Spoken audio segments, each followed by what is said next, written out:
He hears the cry of his children, the anguish, the brokenness. Come on, you know it as parents, don't you? Just this week, I'm laying on the couch, reading a book. Oh, it's so relaxing. You can hear. Don't you love to hear your kids playing outside? Oh, they're getting along. It's great. It's wonderful. I'm sitting there. It's just, taking it in. But then I hear crying.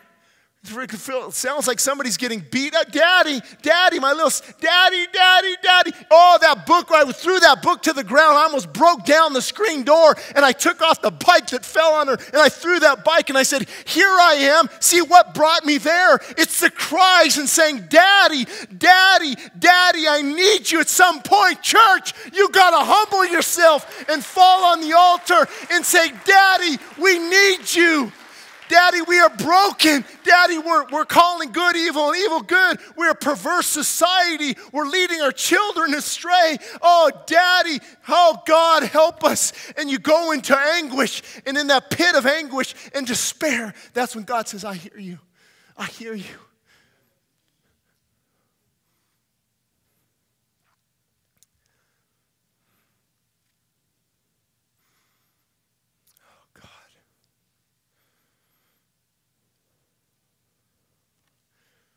He calls us to intercede.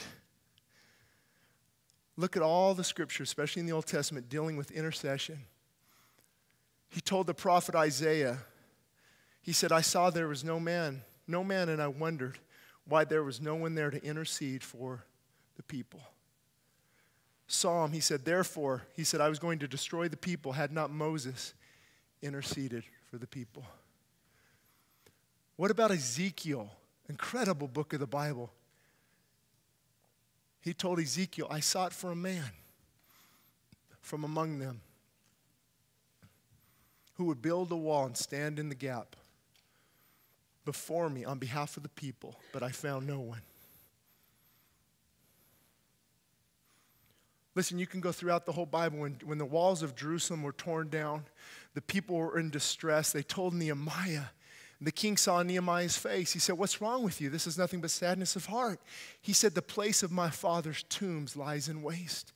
And he became a man who took on an anguish, and he fasted, and he made a difference. And Elisha took on this anguish. And Paul for the church, Paul weeping for the church, saying, oh God, he even said, I'd be accursed if you would save my people. And there's an anguish. Jesus, oh, Jerusalem. Did you know Jesus Christ wept over the city of Jerusalem?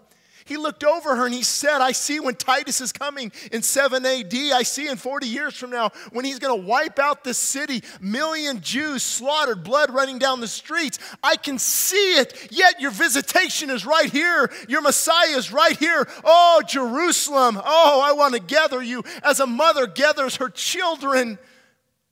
But you were not willing. Pride of the heart. Pride of the human heart.